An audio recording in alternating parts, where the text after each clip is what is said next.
Welcome to the Roanoke Home and Garden Show. So we are going to talk today about, do you live in Peter Pan housing or do you have a forever home? My name is Chris Moore. I'm the founder and president of Senior Remodeling Experts.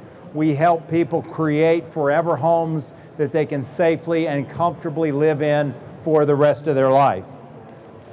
So I'm going to tell you just a little bit about my background. I started my construction career in 1986, was sitting in the employment office in Palm Springs, California, looking for a couple dollars in my pocket, and I got a call for a carpenter's helper from a Czechoslovakian trained master builder by the name of Karl Hasek. Learned more from that man in 4 months than most people ever learn in a lifetime, and that's what started my career in construction, and have been in construction pretty much continuously since that time in one form or another. Started my company in 2001. We got involved in building custom homes, framing large custom homes, and then 2008 the financial makeup of the nation and certainly of the construction industry fell off a cliff. And as I was looking for another way to make a living, my mother and father, who'd been living in Arizona for about 15 years, moved back to Salem to be close to family and get some help. And my mother had had a stroke, and they bought a house, moved into a house with 6 or 7 steps to the front door and 6 or 7 steps to the back door. So I built my very first wheelchair ramp, and one thing led to another and got involved more and more in accessible housing and in creating forever homes for people. We do a lot of grant work for disabled veterans. But the subject today of Peter Pan housing, what is Peter Pan housing? It's a term we use for houses built for people that never grow old. And I thought we would go right to the source.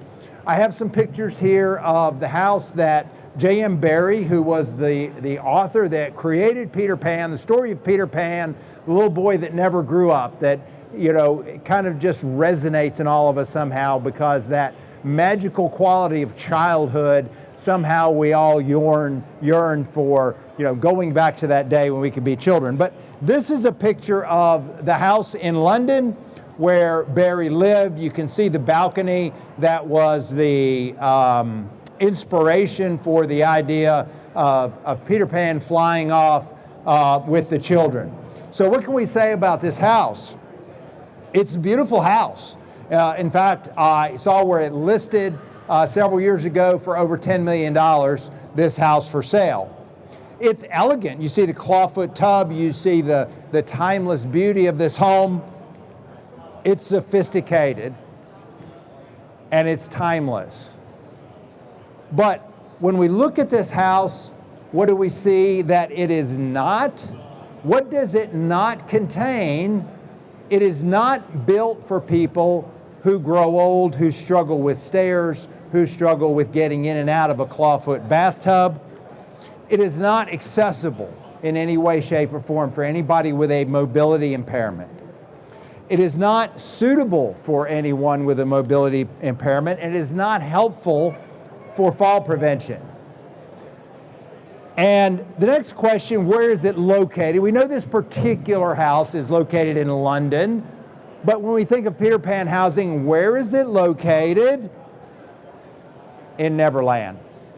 And in Neverland, people say things like, I will never struggle with getting up and down the stairs. I will never struggle with getting in and out of the bathtub. I will never struggle with trying to get a walker or a wheelchair through narrow doors. That's not going to happen to me. I will never need help with fill in the blanks. I will never get sick,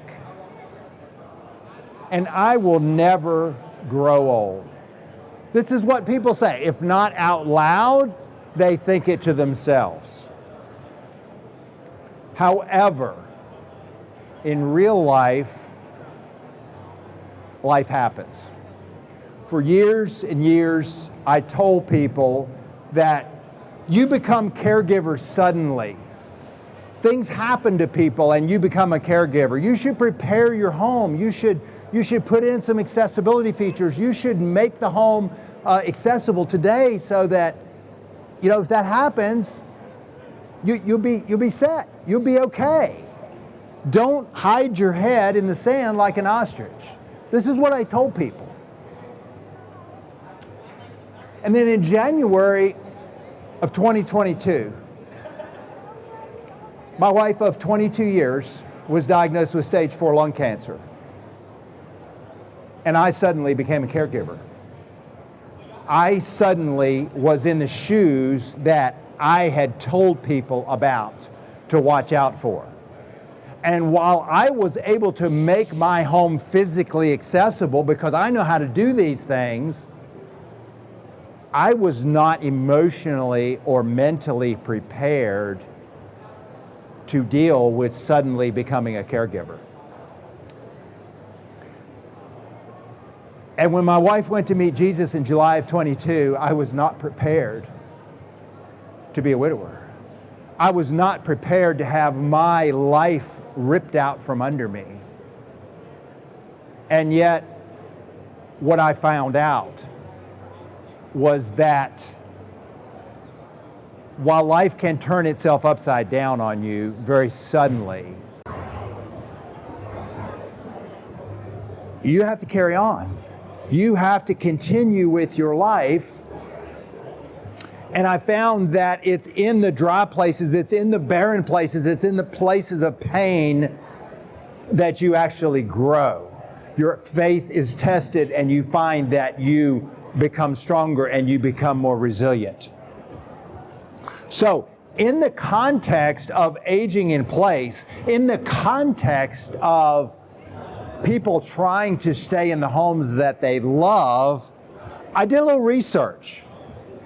And I thought about where we've come from and where we're going in terms of caring for our loved ones in our own homes.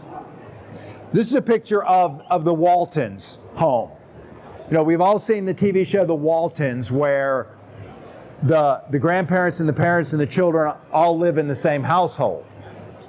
And up until the last 75 or 100 years, that's what everybody did. Nobody thought anything of it. We took care of our parents. We took care of our loved ones in our home. So how did we get to the point where that's not the standard anymore? Well, I went back and did a little research. In the earliest days of America in colonial times, and before that in Europe, there were almshouses. And these were the poor houses where you went if you didn't have any family and you didn't have anybody to take care of. You, as a senior citizen, had to go stay in the almshouse along with the criminals and the insane and the destitute. And this was kind of what happened. So everybody really worked hard to stay with family and to take care of each other so they would avoid having to go to these places. But then as time went on, particularly in the late 1800s, some of the organizations, the Red Cross and different religious and secular organizations, began to say, our senior citizens, our old people that don't have family to take care of them, deserve something better. And these organizations began to put together old age homes that were, a little nicer than what the almshouses were. And then after the Great Depression and into the 60s and the Great Society and Medicare and Medicaid came along, and the government became more and more involved in paying for people's long-term care. And so today, unless you have the resources, or unless you have family who will take care of you, the model becomes you work all your life, you accumulate your money, and then you spend it all and go on Medicaid, and Medicaid pays for your nursing home. And I think this is a terrible model. I think that our loved ones, our seniors who have immense wisdom, we as a society should keep these people in our communities. We should keep these people in our lives that we can benefit from their lives and their wisdom. And so in many ways, the idea that we are now talking about aging in place as if it were a new idea we've come full circle back to where we started from. So my suggestion is expect the best, but prepare for the worst. It's just like we all have car insurance and we hope we never have to use it. I recommend that we make your home a forever home, and we hope that you are mobile and agile and spry as a spring chicken all the days of your life. But studies show that only 15% of us will go through our entire lives without a mobility impairment of one kind or another, be it temporary or be it permanent. So why are we designing and building homes for 15% of the population?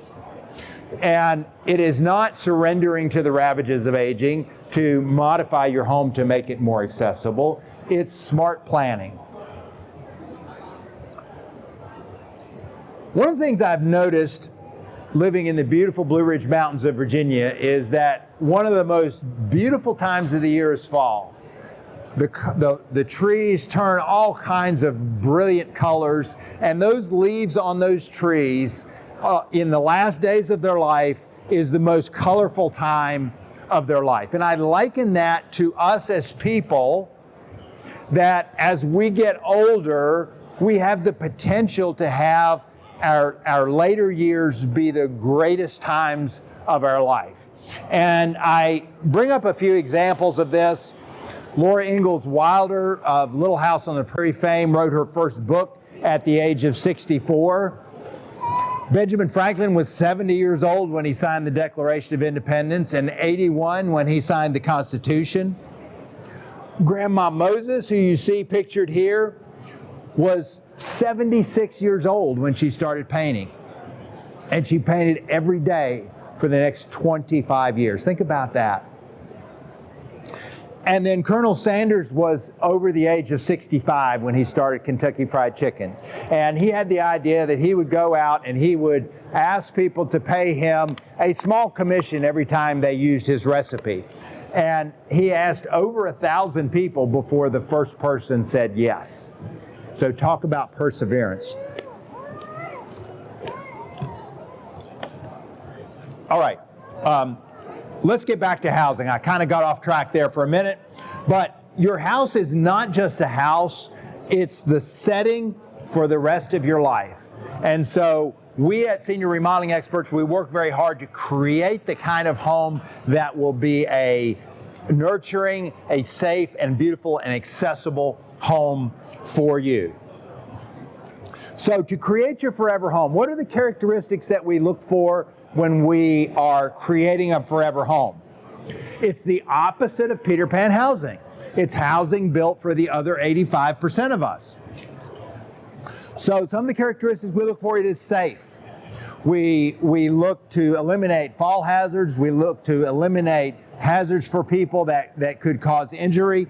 It's simple. The ideas that we present are not complicated. It's a simple, accessible home that works for people throughout all stages of life.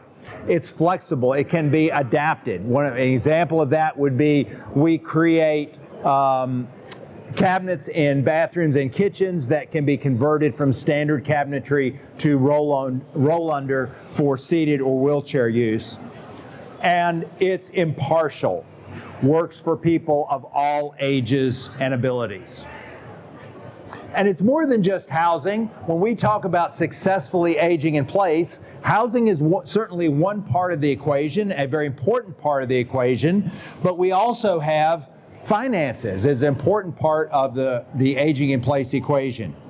Healthcare, transportation, and social and community interaction. Some of the housing features we incorporate when we look at creating a forever home: a zero-step entry. There should be at least one entry into the home that someone can get into without utilizing stairs. And that is not just for a wheelchair.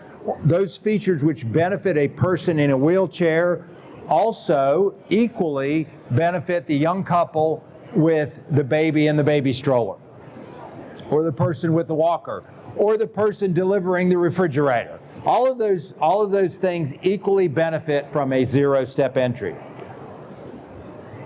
Once we get into the house, an accessible bathroom is often the first priority. It's the room in the house where injuries occur more than any other. It's the area where people, when they begin to have mobility impairments, often struggle in the bathroom more than anywhere else. The doors are usually the narrowest doors in the house. The surfaces are all slippery. Getting in and out of the bathtub can be a huge problem for people with a mobility impairment. And the solution that often people think of, or that's heavily marketed to people, of a walk-in tub is hard to get in and out of, and you have to sit in it and wait for it to fill up before you get your bath. And then when you're done, you have to sit there and wait for it to drain while you're getting cold before you get out. In almost 24 years in business, we have installed 2 walk-in tubs, but dozens and dozens and dozens of curbless showers, or as I like to call them, beach entry showers, where you walk in with no lip whatsoever. Other features in the bathroom, like you can see here in this bathroom, is a wall-hung sink that can be used in a seated position. This curbless shower here has curtains, but there's no curb. It can be accessed directly from the floor. Fall prevention is extremely important. We do that with grab bars, with handholds of various kinds. We eliminate trip hazards, and that can be something as simply as the edge of a rug or changes in level in flooring from one part of the house to the other. Fall prevention is huge. If we can prevent somebody from falling, we often can enable them to continue living independently for many, many years. A fall and an injury is often the straw that breaks the camel's back that prevents people from being able to continue to live independently. Wider doorways and hallways. More room to get through the doorways, whether it be for a person using a wheelchair, a person using a walker, or again, just moving furniture. Maneuvering room. We typically look for a 5-foot diameter turning circle in every room. That would normally, we think about that for a wheelchair also, but for someone with a walker or any other type of mobility device. An accessible kitchen that has roll under cooktop, roll under sink, raised dishwasher for ease of getting to. Plenty of bright lighting, varying countertop heights for standing and seated use. An accessible bedroom. And the great outdoors. Many people enjoy getting outside. Accessible gardens, walkways around the house, walkways from the driveway to the house. All of these things are part of making the home a forever home. If you think you might be on the Peter Pan end of the continuum, if you would like to think about making your home a forever home, a place that you can continue to live safely and independently, we offer a comprehensive accessibility and safety assessment, or CASA, where we come to your house, we look over all the features of your house, we take into account the people that are living there and their health conditions, and we prepare a series of recommendations to help transform your Peter Pan house into a forever home. So in conclusion, I believe our lives are a gift from God, and what we do with them is our gift back to Him. Our job at Senior Remodeling Experts is to help you and your loved ones live the best life that you can. We will help make your home the most safe, accessible, and user-friendly home it can be.